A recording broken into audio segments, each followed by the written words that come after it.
warahmatullahi wabarakatuh. Pada video kali ini kita akan membahas tentang larutan buffer. Larutan buffer adalah larutan yang dapat mempertahankan nilai pH meskipun ditambah sedikit asam atau sedikit basa. Kita tahu bahwa pH asam itu yaitu bernilai kurang dari 7, sedangkan pH larutan basa itu lebih dari 7.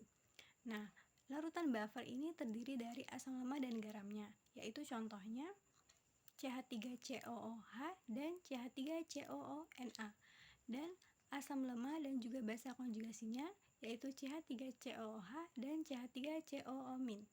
Nah, selain itu, larutan buffer juga terdiri dari basa lemah dan garamnya yaitu NH3 dan NHCl, dan basa lemah dan asam konjugasinya yaitu NH3 dan NH4+. Adapun cara larutan buffer dalam mempertahankan nilai pH-nya yaitu yang pertama dengan cara larutan buffer ini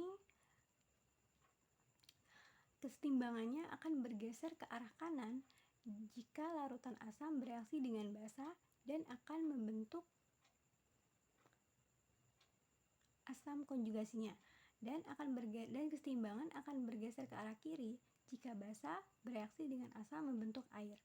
Nah, larutan buffer ini biasa digunakan dalam laboratorium, lalu dalam analisis kimia, lalu dalam kultur jaringan, cocok tanam hidroponik, dan dalam mempertahankan darah dalam tubuh manusia pun itu dapat dimanfaatkan dengan menggunakan larutan buffer.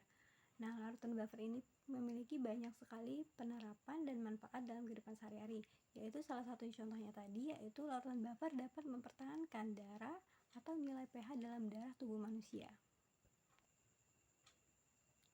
Selanjutnya kita akan membahas contoh soal dari larutan buffer. Larutan manakah di bawah ini yang merupakan larutan buffer? A. HCl dan NaCl, B. CH3COOH dan CH3COONA, C. NaOH dan NaCl, D. NH3 dan HCl. Adapun jawabannya yaitu sama dengan B. CH3COOH dan CH3COONA merupakan larutan buffer. Larutan buffer terbentuk dari asam lemah dan basa konjugasinya ataupun sebaliknya. CH3COOH merupakan asam lemah dan CH3COONA atau garam merupakan basa konjugasi dari asam lemah CH3COOH yang membentuk larutan buffer.